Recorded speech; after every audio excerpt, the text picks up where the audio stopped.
What's going on YouTube, it's GadgetsBoy. Welcome to another video. Before we start, make sure you subscribe if you haven't subscribed already and hit that bell button as well so you'll be one of the first people to know every time there's a new video on this channel. So let's get on with it. This is the new Samsung Galaxy Note 9. It's a device that's designed to be as powerful as possible for those looking for the ultimate productivity tool.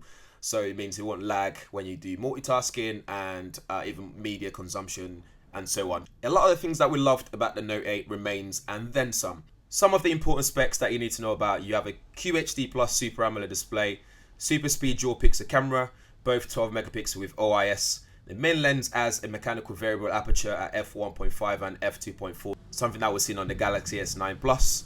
The second lens has f2.4 aperture and you get 2x optical zoom.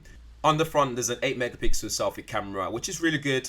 You still get iris scanner with intelligent scan for unlocking your phone, or you can just use the fingerprint sensor.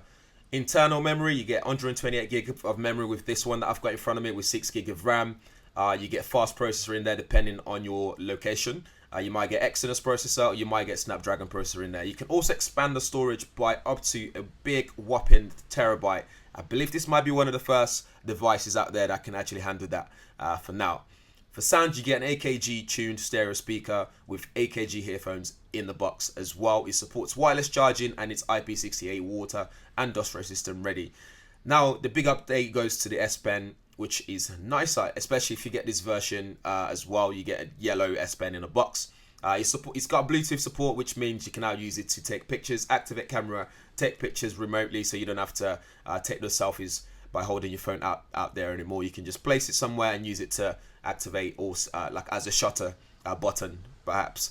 You can also use it for things like maybe PowerPoint presentation. I use it as a clicker if you want to do something like that. Again, making it really a really big productivity tool here. Anyway, let's open up the box so you guys can see what's inside.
Put it next to the Note 8, you'll notice how identical these two devices actually are. However, you notice the fingerprint scanner's moved for convenience and easy reach, so it's moved down to the bottom of the camera rather than next to it, and one lens has mechanical variable aperture. The Note 9 camera is also more intelligent, and you just have to look into the settings and you see that you can do just a little bit more compared to the Note 8.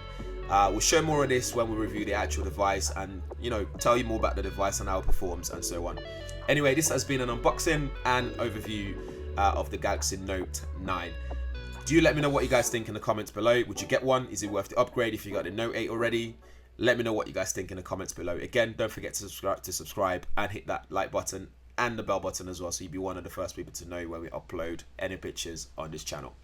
Make sure you follow us on GadgetsBoy as well, because that's where we'll be sharing some of the sample shots when we start using this out and about. See you guys in the next one.